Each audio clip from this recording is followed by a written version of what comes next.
ನೋಡಿ, ಅವರು ಅಧ್ಯಯನ ಮಾಡೋದಕ್ಕೆ ಮುಂಚೆ ಬರ ಪರಿಸ್ಥಿತಿಯನ್ನ ರಾಜ್ಯ ಸರ್ಕಾರ ಅಧ್ಯಯನ ಮಾಡಬೇಕು.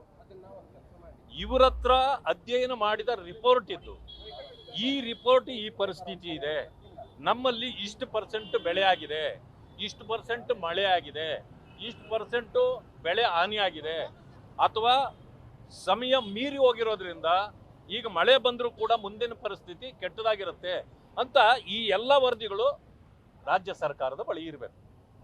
ಇವರು ಯಾವ ಇದು ಮಾಹಿತಿ ಮೇಲೆ ಪತ್ರ ಬರೆದಿದ್ದಾರೆ ಅಂದ್ರೆ, ಚೀಫ್ ಮಿನಿಸ್ಟರ್ ಇನ್ ಹರಿ, ಈ ಹರಿ ಬರಿ ಏನು ನಡೆಯೋದಿಲ್ಲ, ಹರಿ ಬರಿ ಕರಿ ಏನಾಗತ್ತೆ ಅಂತ ತಿಳ್ಕೊಳ್ಬೇಕು. ಇದು ಎದ್ದಿರೋ ವಿಷಯ ಬಿದ್ದಿರ್ಲಿ ಅಂತೇಳಿ ಪತ್ರ ಬರೆದ್ಬಿಟ್ಟಿದ್ದೀನಿ ನಾನು ಅಂತಂದ್ರೆ ಆಗೋದಿಲ್ಲ. ನಿಮ್ಮ ವರದಿಗಳನ್ನ ಅವರ ಮುಂದಿಟ್ಟು ಬರ ಪರಿಹಾರ ನಾವು ಘೋಷಣೆ ಮಾಡಬೇಕಾಗಿದೆ. ನಾವು ಮೊದಲನೇ ಕಂತು ಇಷ್ಟೆಷ್ಟನ್ನ ಕೊಟ್ಟಿದ್ದೇವೆ, ನೀವು ತೀರ್ಮಾನ ತಗೊಳ್ಳಿ ಅಂದಮೇಲೆ ಅವ್ರು ಬರ್ತಾರೆ.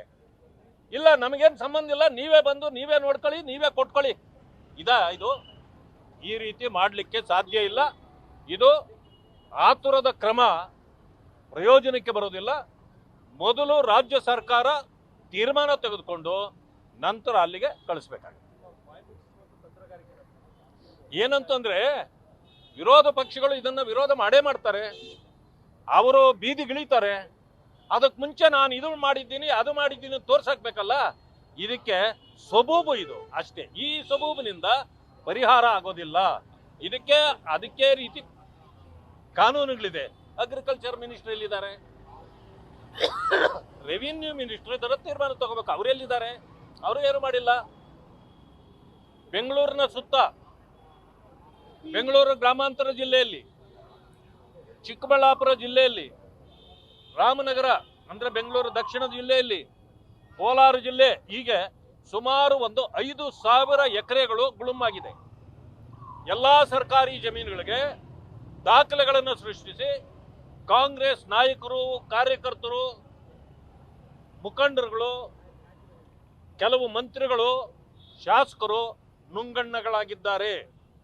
ಇದು ಕೂಡ ಗಮನಿಸಬೇಕಾಗಿರ್ತಕ್ಕಂಥದ್ದು. ಎಲ್ಲ ದಾಖಲಾತಿಗಳೊಂದಿಗೆ ಇನ್ನು ಕೆಲವೇ ದಿವಸಗಳಲ್ಲಿ ಬರ್ತೇವೆ.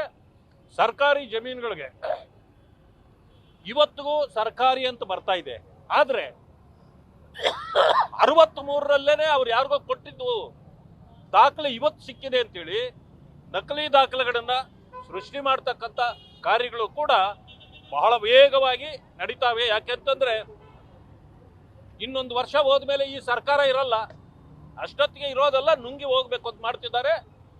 ಈ ವಿಚಾರಗಳನ್ನ, ಸರ್ಕಾರಿ ಜಮೀನುಗಳನ್ನ ಎಲ್ಲೆಲ್ಲಿ ಹೊಸ ದಾಖಲೆಗಳಾಗಿವೆ ಇವೆಲ್ಲವನ್ನ ಟ್ರೇಸ್ ಔಟ್ ಮಾಡಬೇಕು. ಯಾರ್ಯಾರು ಇನ್ವಾಲ್ವ್ ಆಗಿದಾರೋ ಅವ್ರಗಳೆಲ್ಲರನ್ನೂ ಕೂಡ ಜೈಲಿಗೆ ಕಳಿಸಿದ ಕೆಲಸವನ್ನ ಮಾಡಬೇಕಾಗಿದೆ. ಇದನ್ನ CBIಗೆ ಕೊಡಬೇಕಾಗುತ್ತೆ. ಇದರ ಮೂಲ ದಾಖಲೆಗಳನ್ನ ಎಲ್ಲ ತಂದು CBIಗೆ ಒಪ್ಪಿಸಬೇಕು ಅಂತೇಳಿ ನಾವು ಮಾಡೋರು ಇದ್ದೇವೆ.